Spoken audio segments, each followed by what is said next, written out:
نحمده ونصلي على رسوله الكريم اما بعد فاعوذ بالله من الشيطان الرجيم بسم الله الرحمن الرحيم يا ايها الذين آمنوا ادخلوا في السلم كافة ولا تتبعوا خطوات الشيطان انه لكم عدو مبين صدق اللہ العظیم۔ معزز سامعین، میں نے آپ کے سامنے قرآن پاک کی ایک آیت مبارکہ تلاوت کی ہے، جس کا مفہوم یہ ہے کہ اللہ رب العزت نے فرمایا کہ اے ایمان والو، اسلام میں پورے کے پورے داخل ہو جاؤ اور شیطان کے نقش قدم پر مت چلو، کیونکہ وہ تمہارا کھلا دشمن ہے۔ اس آیت مبارکہ میں اگر ہم غور کریں تو اللہ رب العزت نے خطاب کیا ہے ایمان والوں سے، اور خطاب کیا ہے، حکم کیا ہے؟ حکم یہ ہے کہ اسلام میں داخل ہو جاؤ۔ عام طور پر یہ سمجھا جاتا ہے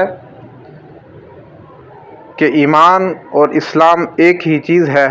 کہ جب کوئی شخص اللہ کی وحدانیت اور رسول اللہ صلی اللہ علیہ وسلم کی رسالت کا اقرار کر لیتا ہے تو وہ ایمان میں داخل ہو جاتا ہے، اسلام میں داخل ہو جاتا ہے۔ یہ بات سمجھ میں آ رہی ہے کہ ایمان کوئی اور چیز ہے، اسلام کوئی اور چیز ہے۔ ایمان لانے کے بعد اسلام میں داخل ہونے کا تقاضا کیا جاتا ہے۔ تو اسلام کیا ہے؟ اسلام عربی زبان کا لفظ ہے جس کا معنی ہے خود کو کسی کے سپرد کر دینا، کسی بڑی طاقت کے سامنے سر تسلیم خم کر دینا، خود کو اس کا تابع کر لینا، جو اس کی مرضی ہو اس کی مرضی کے مطابق عمل کرنا، یہ اسلام کا لغوی معنی ہے۔ اور یہی اسلام کا لفظ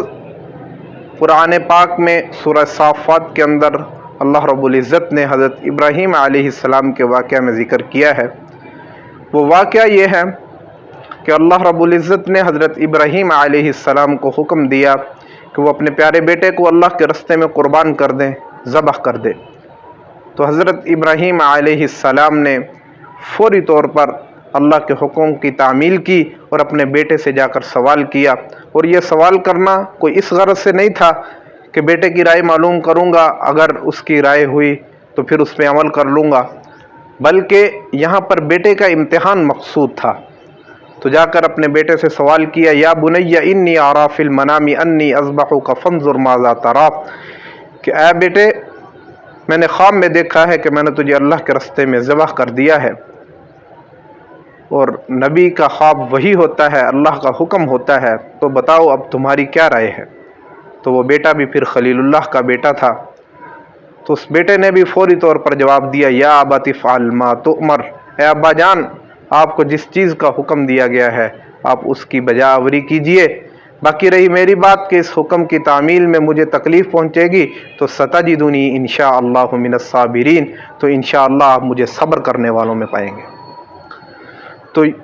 اس موقع پہ اللہ رب العزت نے